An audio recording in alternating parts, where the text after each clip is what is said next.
Sport Diplomat with Tanner Simkins is proudly sponsored by Built, redefining hydration and performance. Hello and welcome to Sport Diplomat. Today we visit with Mark Yasak.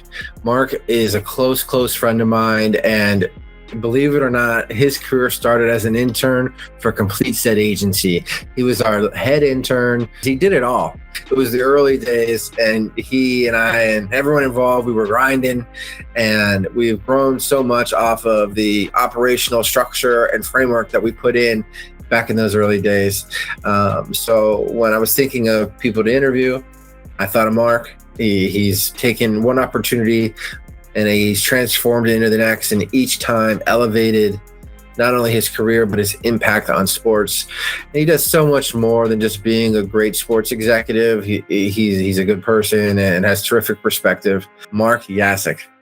I wanted to start off with a thank you to your legacy, because I said, listen, I'm growing Complete Set.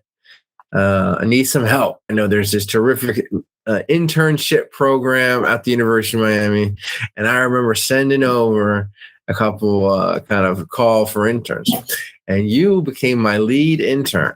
And Complete Set Agency has grown into what it is today, largely off of the sweat equity and the work that you put in in the early days. And obviously since then we've become close friends. But tell the people from your own perspective, what you do best. Yeah, no, that's great. My focus is definitely sports marketing and communications strategy for brands, for athletes, and getting the start at Complete Set was a perfect way to kick off that career, because as you know, coming in at a smaller agency, getting to work on a lot higher level projects in that head intern role than I would have been able to do at some of the larger agencies. So it was a great way to kick off my career, got a lot of great experience under my belt, and have continued growing from there.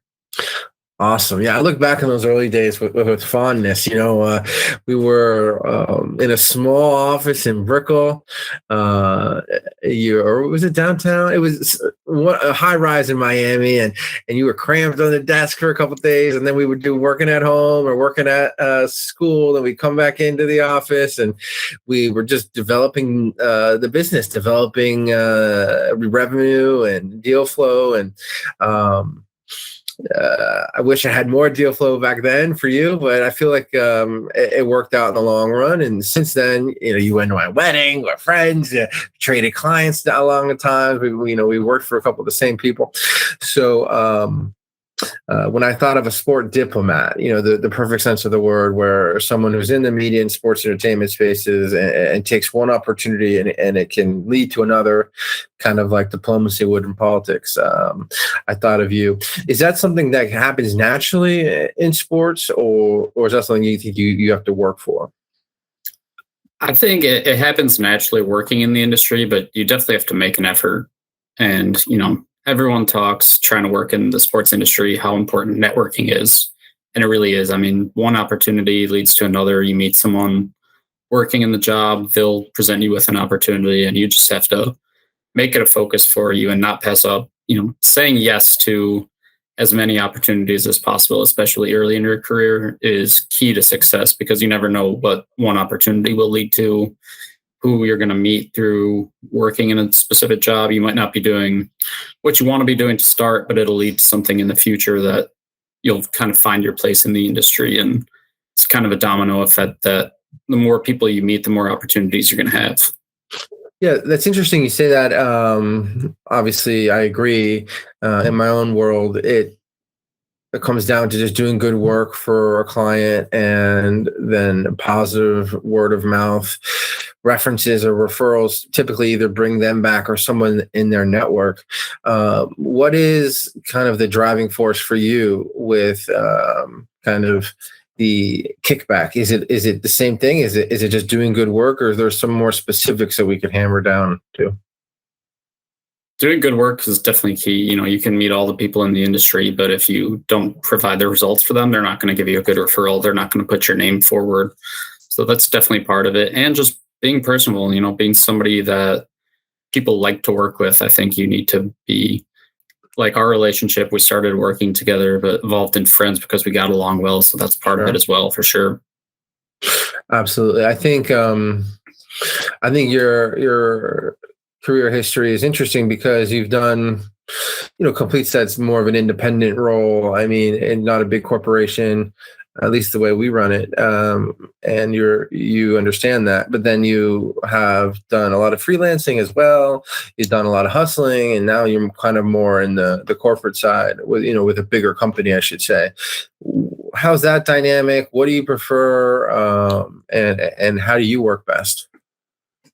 Yeah, I've always been incredibly motivated, don't need somebody overseeing my work all the time, as you know, and have worked for a lot of small agencies. The company I'm at right now is the largest company I've ever worked at, and we're only around 45 people. So it's still fairly small in terms of, the other opportunities that are out there.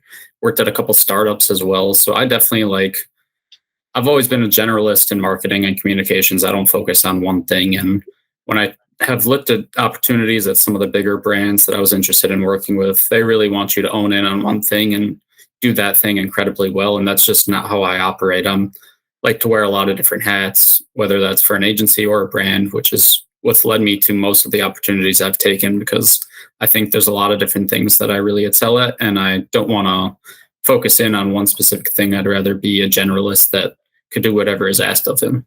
Sure. Yeah. I mean, it's what you do so well.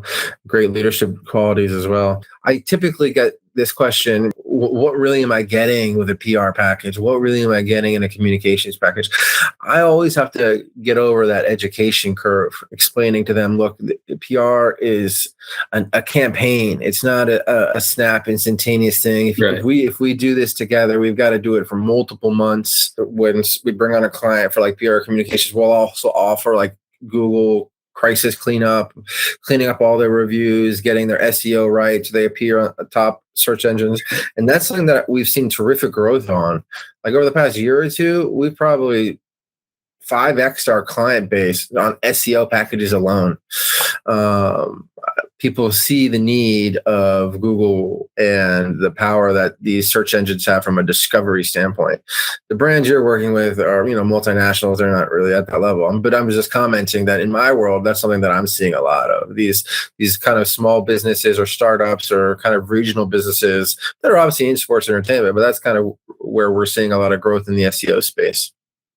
Right. And it's definitely a focus for us too, regardless of the size of the brand we're working with. The stories that we're getting them placed in are great for SEO, and then just content creation as well, making sure you're continuously putting out relevant content that people are searching for. So you're always appearing at the top of the searches when they are looking. Great. Cool. All right. Some fun ones. So you used to play football. What'd you play? You were a quarterback? That's right. I remember. Yeah, I got you. Okay, you're a quarterback. And then I know you worked for the Canes. You were a part of the team. You were an essential member of the team back in the day. So let's do some college football stuff. Who do you like this year? I think Georgia's defense is going to be tough to beat. Obviously, Georgia and Alabama are tiers above the rest of college football, in my opinion. And Alabama had a scare, didn't they? They had a scare. I think they should have lost to Texas, but Alabama's the team that. For reference, we're recording this in September, so yeah, they just nearly beat out the team by a field goal or so. They had a scare. Should have lost to Texas, in my opinion, but skipped away. And they're always the team that, even if they have one or two losses, the playoff committee is going to find a way to get them in there, and they'll make a run for it. So I think those two are going to be tough to beat. But Ohio State, some of the Clemson, we'll see who else is hanging around at the end of the season. And what about the Canes? The Canes, their game. We're recording this right after they played Texas A&M, and they looked absolutely horrible. I think they were the more talented team, but didn't have it. Obviously, College Station is a tough place to go in and win a game, but and it's Cristobal's first year, and I think he saw some of the same issues he saw at Oregon with coaching, but I like the spot they're in, and they got some growing to do, but I'm happy with where the program's at right now. Yeah, no, that's a good political answer. I agree, obviously.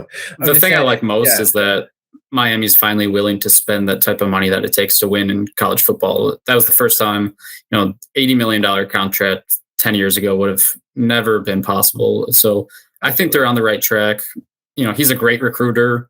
He's had issues with decision making in games, which isn't his strong suit. But I think the Canes are in a good spot, and being in South Florida, you just have to win the recruits down there, and you're going to be at the top of college football each year. So, yeah, that's a great take. Good point. He's definitely shaking things up in the recruiting space, and now with the facility. I mean, have you been to the new training facility, the new Green Tree? Have you been there? I've seen it when it was under construction, but not since it's been finished, and they're continuing to expand on it, which, yeah, the money they're flowing into the athletic department is definitely a promising sign, because that was always one of the issues with the Canes, is they were cheaper than the other college football programs that were willing to spend any amount to secure the facilities and the staff they needed to win. Sure. All right, Mark, this opportunity to give all our guests the chance to promote anything they're working on. I know some of the stuff you do may be private, confidential, but, here's your chance. If you have anything you want to say, that any projects you got coming up or anything. Yeah, I'll just go ahead and promote my company. Let's do it. KemperLesnik, because obviously I'm going to be a big fan of the work we're doing. A lot of people don't know this, but we're actually owners, operators of the Maui Invitational Basketball Tournament as well. Oh, nice. So I'll go ahead and plug that for us. Tune in this November when it's taking place. But we are going to be having the tournament back in Maui for the first time in a couple of years. It was in Asheville, Carolina, and then Las Vegas last year. So it's going to be great to have it. There's a fantastic field in the tournament this year, possibly the strongest ever for that tournament. So definitely going to be a great way to kick off the college basketball season. Thanks, Mark, for joining me. I appreciate you being on Sport Diplomat. You've been a trusted friend and great ally over the years. So thanks so much. And let's continue to monitor your career. I think you've got bright future ahead of you. So thanks again. Yeah, absolutely. Thank you for having me.